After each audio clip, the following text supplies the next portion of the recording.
Let me start, first of all with the very positive news that you received. How did you get this news that your wife was going to be able to travel here to see your son? Today was 6 o'clock in the morning. Literally, my wife, she was in the embassy. I was waiting for her to get out from there, to call me, say what's going on. But for no reason, I went online to check her case, if her visa got issued or not. For no reason, I typed her case number and it said issues. At that time, I got so happy. I was literally, I told my attorney, look, the visa got issued, and then he got so happy, to be honest. I wasn't aware that her visa would be like this, Did you believe it at first? Were you sort of in disbelief? At the first time, I didn't believe it. I waited for her. I didn't tell no one, so I waited for her to get out from the embassy, and then she confirmed with me, and I called her FaceTime. She confirmed it with me on that. That she had seen the same thing, or she had found out already? No. By the time you called her and told her. When she got out from the embassy, she called me right away. Called you. Yeah, and at that time, I'm like, oh my God.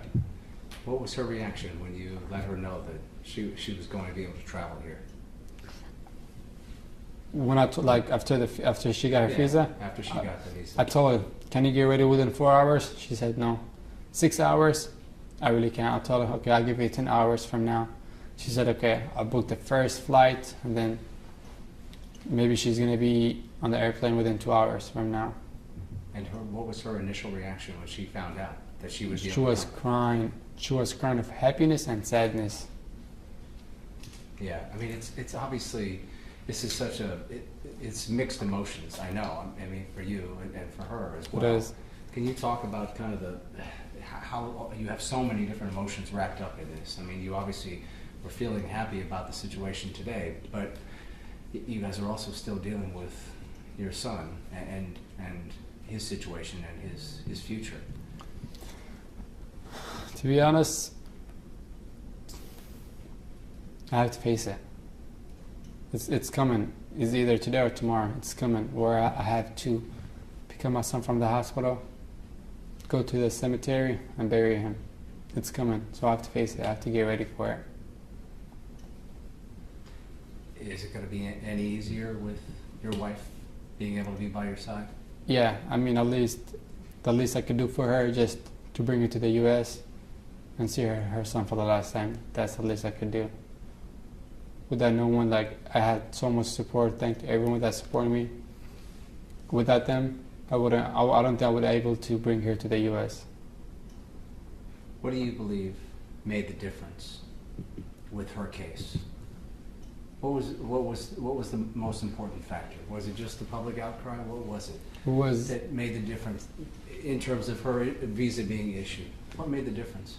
Because everybody's seeing 2 years boy is dying, and for the mother, her last wish was just to see her son and give him a kiss for the last time. That's what went viral to everyone. When was the last time she was able to see Abdullah? September. All right, so it's been a couple months. Yeah. September. I mean, when she said bye to him, she didn't say bye as goodbye forever. She said bye as I hope he will get well. She never thought he would be like this. So just in those past 2 months, his condition worsened. Yeah, it got worse and worse. To the point where you are now, where doctors have no hope whatsoever. They're saying we did the best thing we could do for him, and we didn't see any change of him. You either let him live for the rest of his life on life support, you could have surgery, or you just could let him be in peace. And you guys obviously want peace for him. I do. And your wife feels the same way, right? How long is she going to be able to stay? Do you know that? Was this open-ended? Yeah, she got her visa waived. I mean, she would be a resident here with me. So yeah. Okay. Talk about a little bit about the support that you've gotten in this whole process, and you had obviously the help from CARE.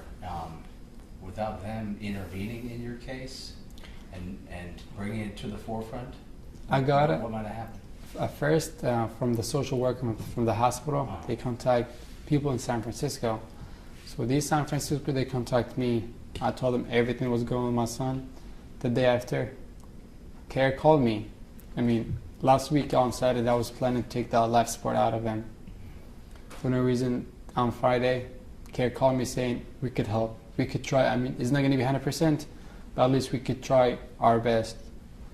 So I'm like, I changed my mind. I'm like, I will have another chance for my son and my wife to see if I could bring them together for the last time. And with the supports from Care, from social workers, from all media, we did it. And you anticipated, did you anticipate that she would have this much difficulty trying to come here to the U.S.?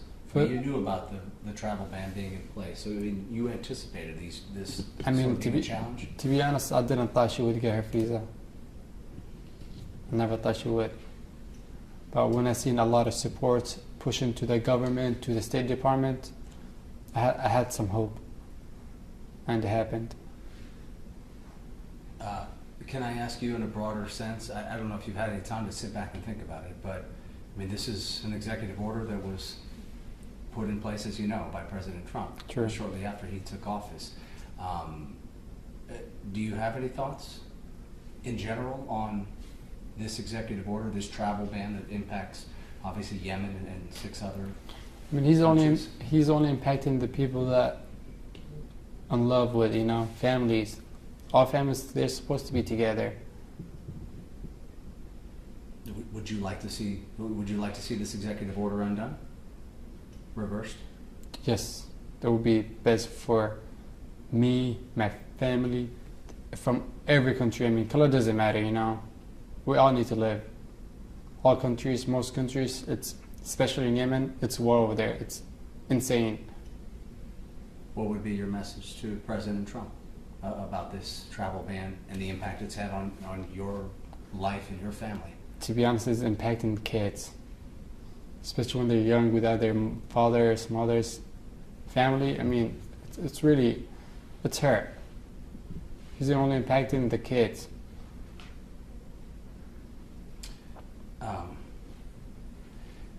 Can I ask a little bit about Abdullah and the condition that he has? Would you explain for me one more time what the condition is, and again how you first realized that something was wrong? I mean, since he was in Egypt, he wasn't getting any better from all the doctors over there, and he had a disease in his brain. I mean, I thought in my mind, I was going online to see what kind of disease he had, and every time I read, he will get better, year by year. So that's when I went to Egypt and brought him over here to get better, and it didn't happen. Do you think Abdullah's gonna? You think he's gonna have a sense that his mom is here? I mean, once she gets here and she's able to be with him, you think he's going to have a sense that her presence is here? To be honest, if that would happen, that would be a miracle. I mean, the way I see my son conscious for almost 2 weeks already, I don't know. I don't think so. Because the doctor said, your son is not, the life support is going to kill him. It's the disease that he had. Until now, we have no idea why he got this disease. But I'm still looking for it. All right. Anything else you want people to know about your son, your wife, this whole situation? Just thanks to everyone who support us, support all families to be together.